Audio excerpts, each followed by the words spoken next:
Hello students, आज हम mathematics में नया चैप्टर स्टार्ट कर रहे हैं। चैप्टर का नाम है स्ट्रेट लाइंस। सबसे पहले अपन देखते हैं कि इसमें अलग अलग फॉर्म्स की यदि लाइंस हों तो उनकी इक्वेशन हम कैसे लिखते हैं। सबसे पहले एक्स एक्सिस, ये जानते हो एक्स एक्सिस होता है।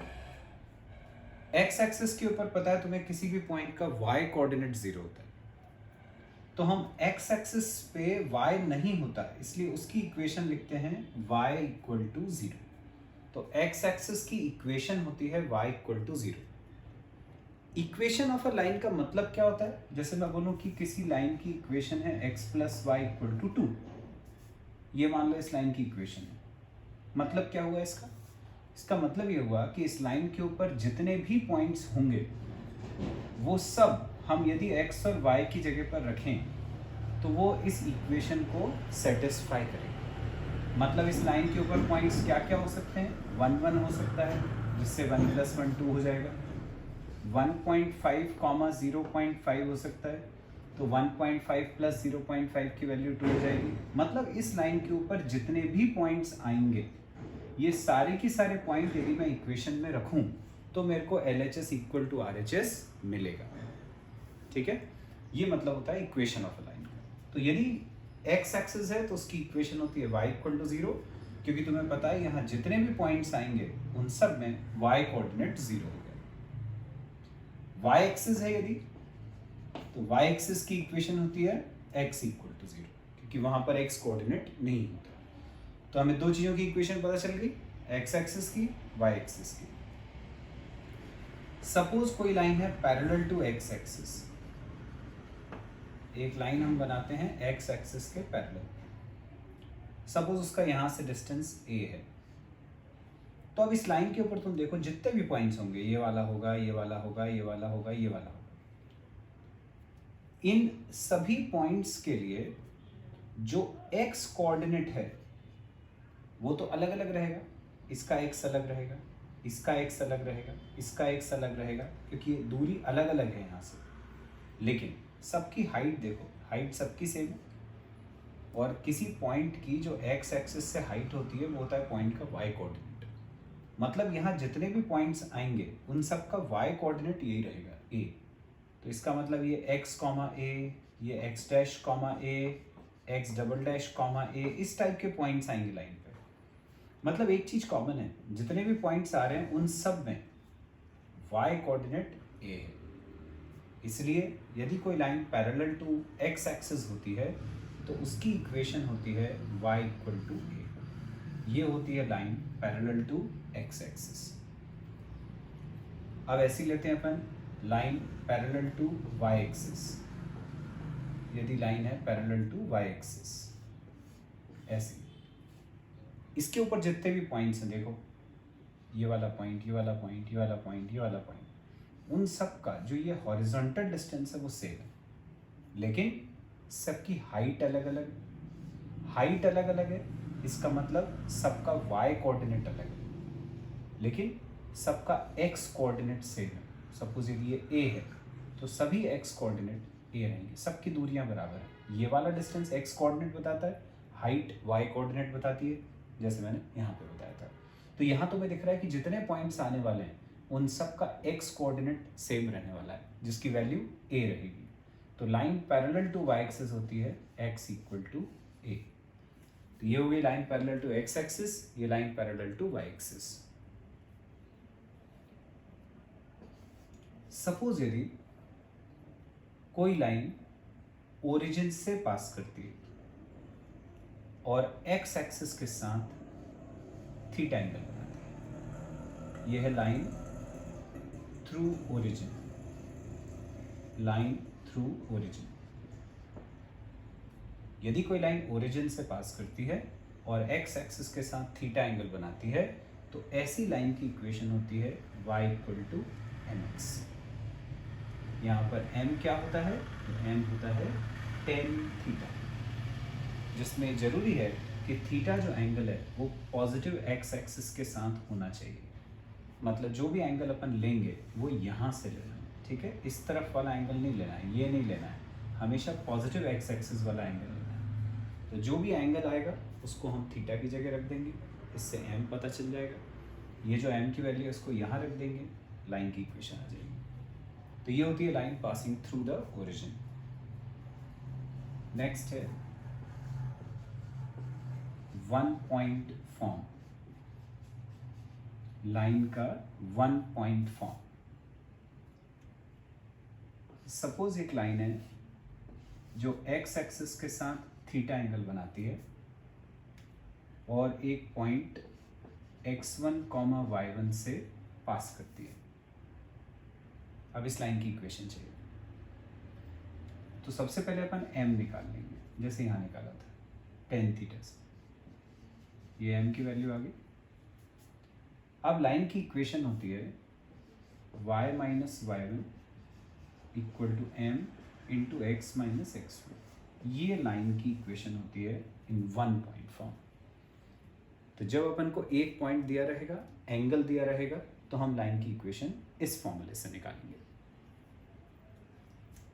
नेक्स्ट है टू पॉइंट फॉर्म।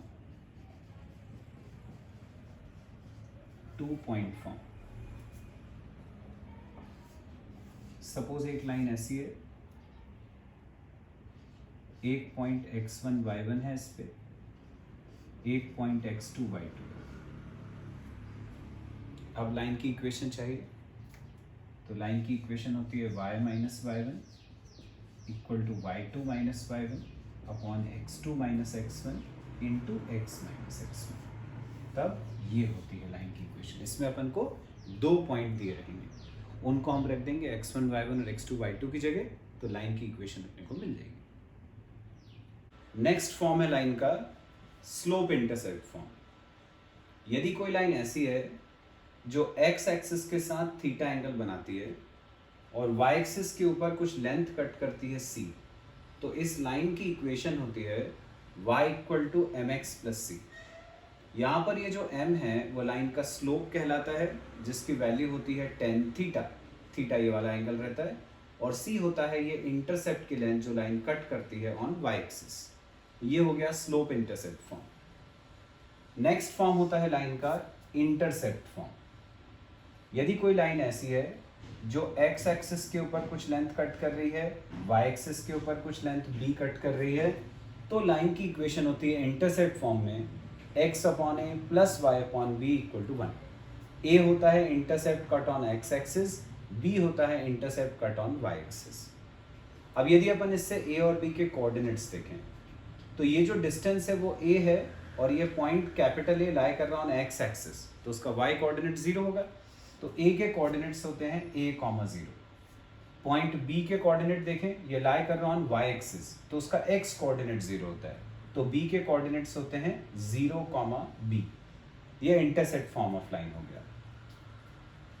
अब नेक्स्ट फॉर्म है लाइन का normal form. Normal form of line, suppose ये x एक्सिस, ये y एक्सिस, एक लाइन ऐसी जा रही है, हमने ओरिजिन से इसके ऊपर परपेंडिकुलर डाल दिया। ये जो परपेंडिकुलर की लेंथ है वो है p, स्मॉल p, और ये जो परपेंडिकुलर डाला है वो x एक्सिस के साथ एंगल बना रहा है alpha. Length of perpendicular drawn from the origin p है और वो परपेंडिकुलर x एक्सिस के साथ अल्फा एंगल बनाता है। तो इस लाइन की इक्वेशन होती है x cos alpha plus y sin alpha equal to p। इसको हम कहते हैं नॉर्मल फॉर्म ऑफ लाइन। ये कहलाता है normal form of line. Next और आखिरी फॉर्म है लाइन का symmetric form. Symmetric form of line बहुत कम यूज होता है ये, एनसीईआरटी में सिर्फ एक क्वेश्चन है सिमेट्रिक फॉर्म के ऊपर। सिमेट्रिक फॉर्म ऑफ लाइन देखिए क्या है, ये x और ये y एक्सिस, ये लाइन x एक्सिस के साथ मान लो थीटा एंगल बना रही है, इसके ऊपर एक पॉइंट है p जिसके कोऑर्डिनेट्स हैं x y, एक पॉइंट है q जिसके कोऑर्डिनेट्स हैं x1 y1, और दोनों के बीच का डिस्टेंस r है। दोनों के बीच का डिस्टेंस r है।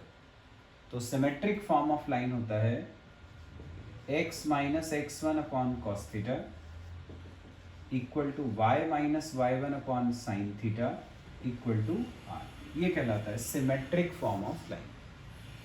तो ये लाइन के जितने फॉर्म्स थे अपन ने वो सब देख लिए। अब इनको यूज कैसे करते हैं वो क्वेश्चंस में अपन अप्लाई करके देखते हैं। जैसे सेकेंड एक्सरसाइज का सेकेंड क्वेश्चन है, find the equation of line passing through -4 3 and having slope 1/2।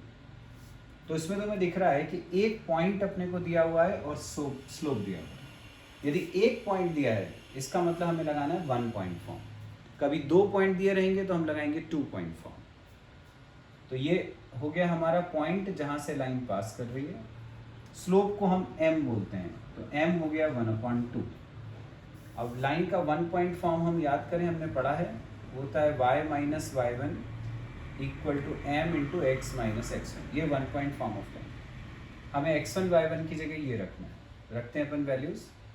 तो y माइनस y1 की जगह रखा 3 इक्वल टू m की जगह 1/2, x माइनस x1 की जगह -4, तो ये माइनस माइनस +4 ऐसा आ जाएगा। क्रॉस मल्टीप्लाई, तो ये हो जाएगा 2y minus 6 equal to x +4। सबको उस तरफ ले गए, ये हो जाएगा x, 2y उधर जाएगा -2y, -6 वहाँ जाके प्लस हो गया, तो 4 + 6 + 10 इक्वल टू 0। ये आ गया। ये आगे इक्वेशन, यही अपन को पता करना था। एक और देखते हैं। Find the equation of line intersecting x axis at a distance of 3 units to the left of the origin and with slope -2। अब देखें क्या क्या दिया हुआ है। स्लोप दिया हुआ है, मतलब m तो अपन को पता चल गया, m है -2। अब जैसे पिछली बार पॉइंट उन्होंने दे दिया था, इस बार उन्होंने पॉइंट दिया तो है लेकिन ऐसे बोला नहीं है कि ये पॉइंट है। उसको तुम्हें समझना पड़ेगा कि पॉइंट क्या लेना है। क्वेश्चन में बोला है लाइन काट रही है x एक्सिस को at distance of 3 units to the left of the origin. तो हम फिगर बना के समझते हैं इस क्वेश्चन को। 3 units to the left of the origin का मतलब होता है ओरिजिन से 3 यूनिट पीछे, ये 1 2 3। तो ये वाला पॉइंट क्या हो जाएगा, x एक्सिस पे है तो y कोऑर्डिनेट 0, पॉइंट हो गया -3, 0। लाइन का स्लोप क्या दिया है, -2। एक चीज हमेशा याद रखो कि यदि स्लोप पॉजिटिव है तो लाइन ऐसी जाती है नीचे से ऊपर, और यदि स्लोप नेगेटिव है तो ऊपर से नीचे। तो यहाँ पर स्लोप क्योंकि नेगेटिव है मतलब लाइन ऊपर से नीचे की तरफ जाएगी। तो ये लाइन ऐसी चली गई, इसका स्लोप हो गया -2, तो m की वैल्यू हो गई -2। क्योंकि हमें एक पॉइंट पता है और एक स्लोप पता है तो अपन लगाएंगे लाइन का 1 पॉइंट फॉर्म जो पिछली बार लगाया था। y minus y1 equal to m into x minus x1। x1 y1 की जगह -3 और 0, और स्लोप की जगह -2 रखते हैं वैल्यू। y माइनस y1 की जगह रखा 0, m की जगह रखा -2, x माइनस x1 की जगह -3, तो ये माइनस माइनस +3, तो y इक्वल टू हो जाएगा -2x -6। यह सबको इस तरफ ले आए अपन, तो 2x + y + 6 इक्वल टू 0। ये आ गई लाइन की इक्वेशन, यही हमें पता करनी थी।